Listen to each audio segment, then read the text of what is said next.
नमस्कार दोस्तों, स्वागत है आपका हमारे YouTube channel DS technical class में। तो दोस्तों आज हम लोग बात करने वाले हैं जियोग्राफी के बारे में, यानी कि आकाशगंगा के और निहारिकाएँ के बारे में। निहारिकाएँ और आकाशगंगा है क्या? तो हमने पहले चैप्टर में बताया था, जिसमें था कि हम लोग को जियोग्राफी किस आधार पर पढ़ना है, किन किन बातों को ध्यान रखते हुए पढ़ना है। तो हम लोग उन्हीं बातों को ध्यान में रखते हुए पढ़ना है जियोग्राफी के बारे में। तो दोस्तों जियोग्राफी को हम लोग पढ़ेंगे, तो हम लोग पढ़ेंगे आकाशगंगा और निहारिका के बारे में। तो दोस्तों इसको पढ़ने से पहले हम लोग बात करेंगे जो मेरा दूसरा चैप्टर, जो मैंने दूसरे चैप्टर में भी बताया था कि जो हमारा ब्रह्मांड है उसमें क्या हुआ कि 15 अरब वर्ष पूर्व जब महाविस्फोट हुआ तो उसके दौरान 3 चीजों का जन्म हुआ था। समय, स्थान और वस्तु का जन्म हुआ था। उसके बाद मूल कण, प्रतिकण आए। उसके बाद हाइड्रोजन में नाभिकीय संलयन हो गया। उसके बाद क्या हुआ, उसमें नाभिकीय संलयन होने के बाद क्या हुआ, धीरे धीरे वो क्या किए, बादलों का एक समूह बनाने लगे, जिसमें क्या हुआ, बादलों का एक छोटा छोटा समूह बनने लगा, पिंड बनने लगा। तो उसके बारे में हम लोग यहाँ से स्टार्ट करने वाले हैं। आखिर आकाशगंगा और निहारिका क्या है। दोस्तों हाइड्रोजन जब हीलियम में कन्वर्ट हुआ तो क्या हुआ कि बादलों का जो झुंड होता है उसी को क्या बोलते हैं, निहारिका बोलते हैं। तो क्या हुआ कि हमारे अस्तित्व में क्या सबसे पहले आई, निहारिका आई। जो थे हाइड्रोजन जब नाभिकीय संलयन हुआ, जब हीलियम में कन्वर्ट हो गया तो उससे क्या बोले, बादलों का समूह बनना चालू हो गया। उसी समूह को क्या बोलते हैं, निहारिकाएं बोलते हैं। तो सबसे पहले हमारे अस्तित्व में क्या आई, निहारिकाएं आई। हमारे अस्तित्व में निहारिकाएं आई, अस्तित्व में निहारिकाएं आई। दोस्तों हम निहारिका कहते किसे हैं, निहारिका हाइड्रोजन गैस के बादलों के संचयन को, हाइड्रोजन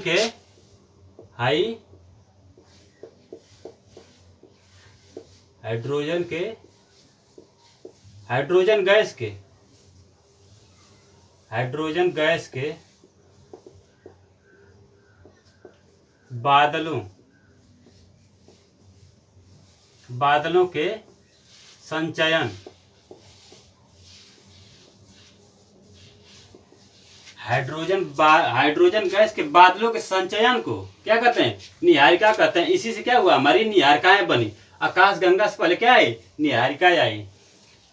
जब इसमें हाइड्रोजन, जब ये क्या किए, इनमें जब हाइड्रोजन गैस बादलों का संचयन होने लगा तो क्या किए, एक दूसरे को अपने तरफ आकर्षित करने के लिए जब छोटे छोटे बादलों के जो समूह थे उसको क्या किया, हाइड्रोजन नाभिकीय संलयन के कारण क्या किया, अपने तरफ आकर्षित करने लगा। और ये क्या किए, बादलों का एक झुंड बनाना स्टार्ट किए, झुंड बनाना स्टार्ट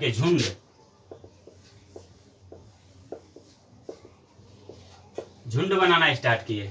यही क्या किए, बादलों का एक झुंड बनाना स्टार्ट किए। जब हाइड्रोजन गैस नाभिकीय संलयन होने लगा तो ये धीरे धीरे सभी बादलों क्या किए, अपने तरफ आकर्षित करने लगे, गुरुत्वाकर्षण के कारण अपने तरफ आकर्षित करने लगे। और इन्हीं के कारण क्या हुआ, ये बादलों का झुंड बनाना स्टार्ट किया। और ये झुंड क्या किया, धीरे धीरे विकसित होता चला गया। विकसित होते होते क्या किया, एक घनीय गैसीय पिंड का रूप ले लिए, घनीय गैसीय पिंड का रूप ले लिए, गैसीय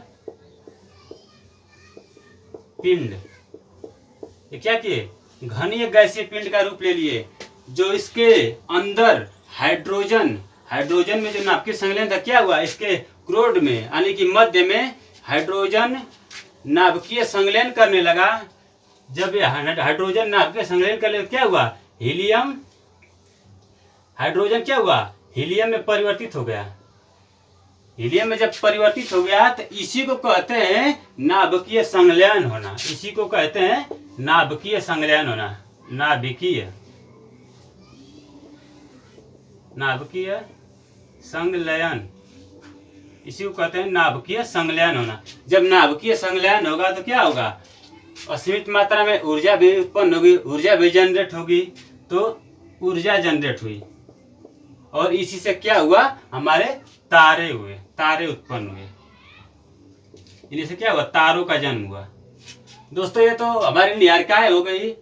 सबसे पहले हाइड्रोजन गैस क्या किए, बादलों का एक झुंड बनाना स्टार्ट किए। यह झुंड धीरे धीरे क्या हुआ, विकसित होते चला गया। जब विकसित होते चला गया तो क्या किए, इसका जो मध्य यानी कि बीच में इसके जो हाइड्रोजन नाभिकीय संलयन हो रहा था, क्या किए, हाइड्रोजन हीलियम में परिवर्तित हो गए और इसी को कहते हैं नाभिकीय संलयन होना। जब नाभिकीय संलयन होना चालू हो गया असीमित मात्रा में क्या हुआ, ऊर्जा उत्पन्न हुई। ऊर्जा उत्पन्न होने के बाद क्या हुआ कि हमारे तारे आए, तारे उत्पन्न हुए।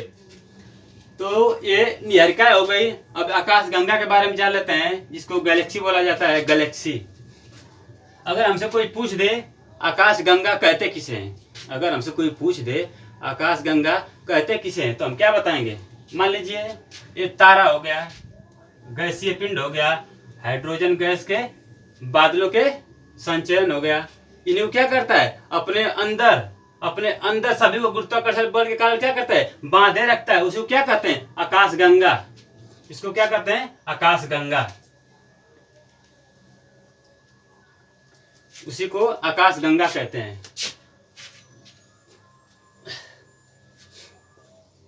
आकाश गंगा। अब दोस्तों पूछ देगा कि हमारी आकाश गंगा, जो हमारी आकाश गंगा है, क्या करती है, सभी तारों को, गैसीय पिंडों को और हाइड्रोजन गैस को क्या करती है, अपने गुरुत्वाकर्षण के बल के कारण सभी को क्या करती है, अपने तरफ बांधे रखती है। उसी को क्या कहते हैं, आकाश गंगा। एक ग्रेविटेशनल फोर्स, ग्रेविटेशनल फोर्स से क्या करती है, किसको बांधे रखती है, गैसीय पिंड हो गए, गैसीय पिंड, और एक हमारा तारा हो गया। और इसी तरह ब्रह्मांड में जितने भी हैं उनको बांधे रखते हुए क्या करता है, अपने तरफ बांधे हुए रखता है, गुरुत्वाकर्षण बल के कारण अपने अंदर बांधे रखता है। तो क्या हुआ, इन्हीं सबको मिला करके क्या बना, हमारी आकाश गंगाएं बनी। तो दोस्तों आप लोगों को समझ में आ गया होगा, हाइड्रोजन गैस के बादलों के संचयन से क्या हुआ, हमारे बादलों का एक झुंड बनना चालू हो गया। वो झुंड क्या किए, धीरे धीरे विकसित होते चले गए और एक घनीय गैसीय पिंड का रूप ले लिए। और उनमें हाइड्रोजन के कारण क्या हुआ, नाभिकीय संलयन चालू हो गया। तो हाइड्रोजन हीलियम में परिवर्तित हो गया। हीलियम में परिवर्तित होने के बाद क्या हुआ, उनमें नाभिकीय संलयन होना चालू हो गया। नाभिकीय संलयन होने के बाद क्या हुआ, जब नाभिकीय संलयन होगा तो उसमें क्या होगा, असीमित मात्रा में ऊर्जा उत्पन्न होगी और उन्हीं से हमारे तारे उत्पन्न हुए। और आकाशगंगा हमारे तारे, गैसीय पिंडों और हाइड्रोजन गैस के बादलों के क्या करता है, अपने गुरुत्वाकर्षण के अंदर बांधे रखता है। उसको क्या कहते हैं, आकाश गंगा कहते हैं। एक तरह और मैं बता देता हूँ, इसकी परिभाषा एक तरह से और बता सकते हैं कि गुरुत्वाकर्षण बल के अधीन बधे तारों, धूल कणों, गैसीय पिंडों तंत्र होता है, इसी को आकाश गंगा कहते हैं। दोस्तों ये तो हो गया। अब आकाश गंगा के बारे में और जान लेते हैं। सबसे पहले हम अपनी आकाश गंगा के बारे में पढ़ेंगे। जो हमारी आकाश गंगा है, इसको मिल्की वे भी कहा जाता है। जो हमारी आकाश गंगा है,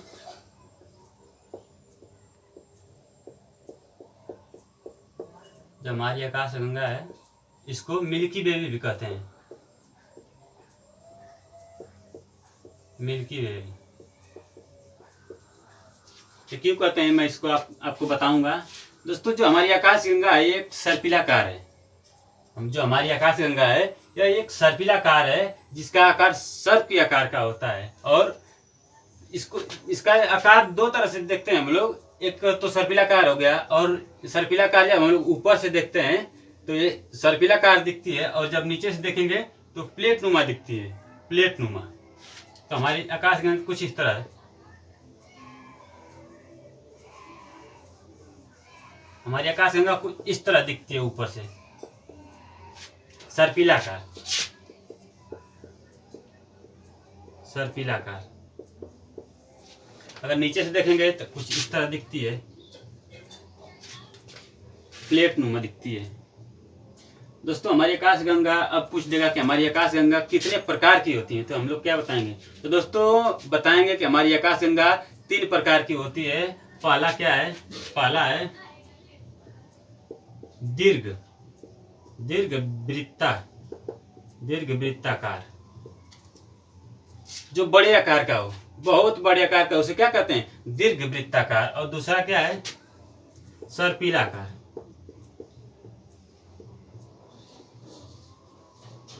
सर्पिलाकार, यानी कि हमारी मंदाकिनी इसका उदाहरण है। मंदाकिनी, आकाशगंगा को मिल्की वे भी कहते हैं और मंदाकिनी भी कहते हैं। मंदाकिनी, मंदाकिनी। और तीसरा है अनाकारकीय।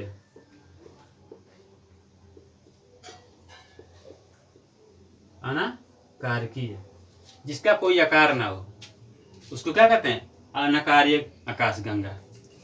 अब तो हमारे आकाशगंगा के प्रकार हो गए। अब पूछ देगा कि हमारी आकाशगंगा में कितनी भुजाएं हैं, हमारी आकाशगंगा में कितनी घूर्णनशील भुजाएं हैं? तो हमारी आकाशगंगा में 3 घूर्णनशील भुजाएं हैं। 3 घूर्णनशील भुजाएं हैं। 3 घूर्णनशील भुजाएं हैं। पहला हो गया, दूसरा हो गया, तीसरा हो गया। तो जो हमारा सौर मंडल है, जो हमारा सौर मंडल है, सूर्य और 8 ग्रह, वो हमारे किस आकाशगंगा के भुजा का हिस्सा है? तो वो हमारे आकाशगंगा की दूसरी हिस्सा का भुजा है। जो हमारा सौर मंडल है आकाशगंगा की दूसरी घूर्णनशील भुजा का हिस्सा है। आकाशगंगा का अपना एक केंद्र होता है। आकाशगंगा का अपना एक केंद्र होता है, जिसको नाम दिया जाता है बल्ज कहते हैं। बल्ज, जिसको बल्ज कहते हैं। और प्रत्येक बल्ज में एक ब्लैक होल पाया जाता है। ब्लैक होल, उसमें ब्लैक होल पाया जाता है। ब्लैक होल, जो इसका केंद्र है, इसमें क्या होता है? एक ब्लैक होल पाया जाता है। प्रत्येक आकाशगंगा में एक ब्लैक होल पाया जाता है, जिसमें क्या होता है? गुरुत्वाकर्षण। गुरुत्वाकर्षण,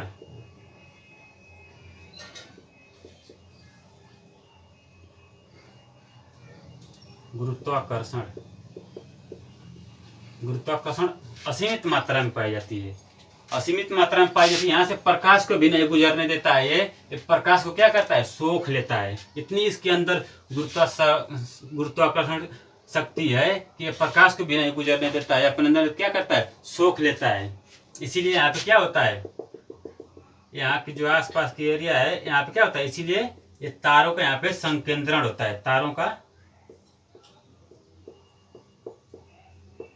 का संकेंद्रण, यहाँ पे तारों का संकेंद्रण ज्यादा होता है, क्योंकि एक गुरुत्वाकर्षण के बल के शक्ति के कारण क्या करता है? सभी तारों को अपने तरफ आकर्षित कर लेता है और आकर्षित कर लेता है। इसीलिए यहाँ पे क्या होते हैं? तारों का संकेंद्रण होता है। यहाँ पे तारे ज्यादा दिखाई देते हैं और बाहर कम दिखाई देते हैं। तो इतना। तो एक बात और आती है कि जो हमारी आकाशगंगा है, इसकी दूसरी पड़ोसी आकाशगंगा कौन सी है? तो उसका नाम है, दूसरी आकाशगंगा कौन है? उसका नाम है एंड्रोमेडा। एंड्रोमेडा। दोस्तों, ये हमारी पड़ोसी आकाशगंगा है। इसकी दूरी कितनी होगी? इसकी दूरी है 22 लाख प्रकाश वर्ष। 22 लाख देखने में बहुत कम लग रहा होगा, लेकिन दोस्तों इसके अंदर चलते हैं तो 1 लाख प्रकाश वर्ष कितने को कहते हैं? जब निर्वात में, प्रकाश के निर्वात में चली गई कुल दूरी, 1 साल में चली गई कुल दूरी को 1 प्रकाश वर्ष कहते हैं। और जो हमारे प्रकाश की स्पीड है वह क्या है? 3 लाख प्रति सेकेंड। 3 लाख प्रति सेकेंड है। मान लीजिए 1 सेकंड चली 3 लाख किलोमीटर, 1 सेकंड चली 3 लाख किलोमीटर, दूसरा सेकंड चली फिर 3 लाख किलोमीटर। ऐसे 1 साल चलेगी तो क्या होगा? हमारा 1 लाख प्रकाश वर्ष बनता है। इसी आधार से समझ सकते हैं कि हमारा 22 लाख प्रकाश वर्ष कितनी नजदीक है और कितनी दूरी है। ठीक है दोस्तों, एक बात और आती है। अगर हमारे एग्जाम में और हमारे जो नोटबुक है उसमें आता है कि ओरियन नेबुला किसे कहते हैं, तो दोस्तों मैं बता दूं कि ओरियन नेबुला एक जगह का नाम है, एक स्थान का नाम है। ओरियन नेबुला एक स्थान का नाम है, एक जगह का नाम है, जो कि हमारे आकाशगंगा में ही पाया जाता है। जैसे हमारे यहाँ होता है दिल्ली मुंबई, ऐसे ही क्या है? आकाशगंगा में एक जगह है जिसका नाम है ओरियन नेबुला। जैसे हमारे यहाँ ठंडे प्रदेश हो गए, दार्जिलिंग, गोवा हो गया, मनाली हो गया, वैसे ये ठंडे प्रदेश हैं। वैसे हमारे आकाशगंगा में एक ठंडा प्रदेश है जिसको क्या कहते हैं?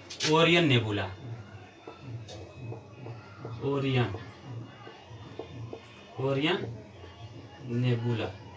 ओरियन नेबुला कहते हैं। यहाँ पे क्या होता है, तारों का संकेंद्रण ज्यादा है। यहाँ पे ठंडे प्रदेश है, यहाँ पे चमकते हुए तारे दिखाई देते हैं। बड़े तारे और चमकीले तारे यहाँ पे होते हैं। यहाँ ठंडा प्रदेश है। ठंडा प्रदेश में ठंडा स्थान है। हमारी आकाशगंगा का ये ठंडा स्थान है, जिसका नाम है ओरियन नेबुला। दोस्तों, हमारी निहारिका भी हो गई। आकाशगंगा किसे कहते हैं, आकाशगंगा निर्माण कैसे हुआ, ये सब मैंने आपको बताया।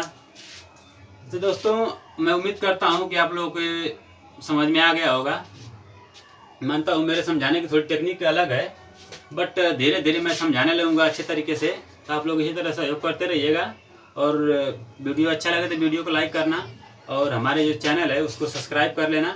और इस वीडियो को जितना हो सके अपने व्हाट्सएप ग्रुप में अधिक से अधिक शेयर करो, ताकि ये अपने करीबी दोस्तों रिश्तेदारों को तक जाए, और इसको जाने, इस जानकारी को अपने अंदर बैठाएं और आगे बढ़ने का प्रयास करें। तो दोस्तों, आज के लिए बस इतना ही। धन्यवाद, थैंक यू, जय हिंद। दोस्तों, इसी तीसरे चैप्टर के मैं सेकंड वाले भाग में बताऊंगा कि तारों का जन्म और विकास कैसे हुआ। तो इस वीडियो को आप लोग देखते रहिए और सहयोग करते रहिए। धन्यवाद।